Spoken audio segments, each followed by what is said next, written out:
Le documentaire Alpha, présenté lundi dernier à Télé-Québec, suscite la polémique. Or, l'enquête du journaliste Simon Coutu sur les nouveaux masculinistes semble associer ce mouvement au christianisme.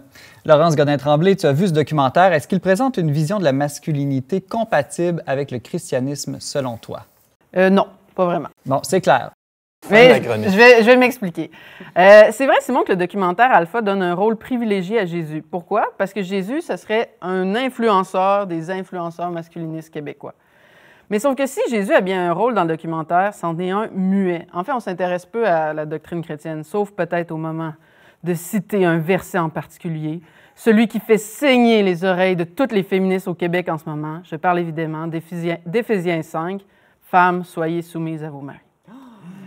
Mais il y a un autre homme... toute la chair de poule. Je vais juste le dire. Mais il y a un autre homme qui a un rôle encore plus important dans le documentaire, Andrew Tate. Puis lui, il est loin d'être muet. Et lui aussi dit que la femme doit se soumettre. Donc, Simon, Jésus, Andrew Tate, same thing. Je vais utiliser quelques expressions anglaises dans cet édito, là, parce que le franc-anglais, c'est la langue des masculinistes.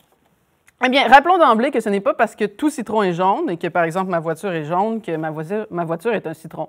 Ou encore, ce n'est pas parce qu'Antoine est chauve et qu'Andrew Tate l'est aussi qu'Antoine est un masculiniste. Quoique ta femme est à la maison, je pense. Oui, mais ma femme est soumise juste pour une chose, c'est quand je lui dis de se tasser de la cuisine pour que je remplisse le lave-vaisselle. C'est correct, ça? C'est beau, ça. On va dire. Ça passe encore. On va dire ça comme ça. Mais sans blague, c'est clair qu'Antoine, même s'il est catholique, n'est pas un masculiniste comme Andrew Tate. Déjà, je soupçonne qu'il ne fait pas le même salaire, qu'il n'a pas la même shape et que tu n'as jamais fait d'exploitation sexuelle sur OnlyFans. Je me trompe, Antoine? Tout est vrai.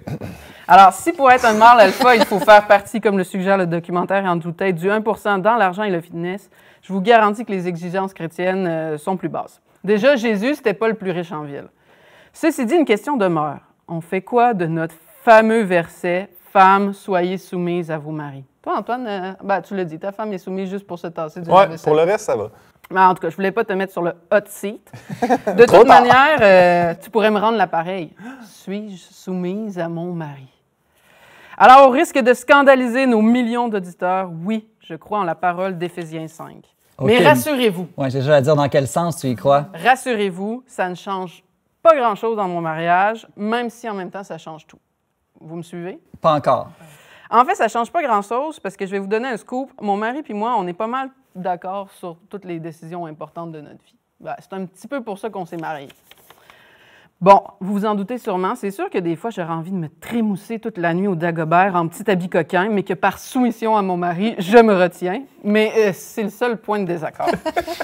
Il n'en demeure pas moins que Éphésiens 5, malgré tout, change tout dans mon mariage. Bon, pourquoi? C'est que sans ce verset, je vous le garantis, il y aurait quand même un chef dans notre mariage. Parce que qu'on le veuille ou non, ça prend toujours un leader dans notre couple. La question revient seulement à qui? Or, sans Éphésiens 5, Madame ici présente, chef des bécosses par excellence, exercerait une tyrannie. Et pas sûr qu'on y gagnerait aux chances. Je le pense sincèrement, Éphésiens 5 sauve mon mariage. Cette parole biblique transforme mon regard, unit notre couple, surtout quand on connaît la suite de ce passage, quand saint Paul demande aux maris de se sacrifier pour leurs femmes, comme Christ l'a fait pour son Église. Est-ce que mes propos genrés vous heurtent? Ne vous inquiétez pas, le christianisme ne verse jamais dans la caricature. C'est sûr qu'il y a des rôles définis, puis Simon, il faut que je te l'avoue, là, c'est moi qui porte, accouche et allaite tous nos bébés. Pas sérieux. Tellement genré. Et c'est Pierre-Luc qui se lève 36 millions de fois pour aller me chercher de l'eau, une collation, un autre coussin quand je viens d'accoucher. Mais mon mari est aussi capable de changer des couches. Et moi, je pourvois aussi à ma famille, par exemple en ce moment même, où j'empile le gros cash grâce à cet édito. T'approches de 1% tranquillement. Là. Tranquillement, lâche pas. Un édito à la fois. Lâche pas. C'est juste plate que je le dépense aussi une fois à la fois. Mais revenons à Jésus. Est-il un mâle alpha ou non? Je dirais oui. Mais pas comme une caricature grossière. C'est l'alpha et l'oméga, non? Pas comme un tonus qui multiplie les clickbait sur les réseaux sociaux pour le fame. Jésus, c'est le vrai alpha, capable tout autant de remettre les pharisiens à leur place que de se sacrifier pour ceux qui l'aiment.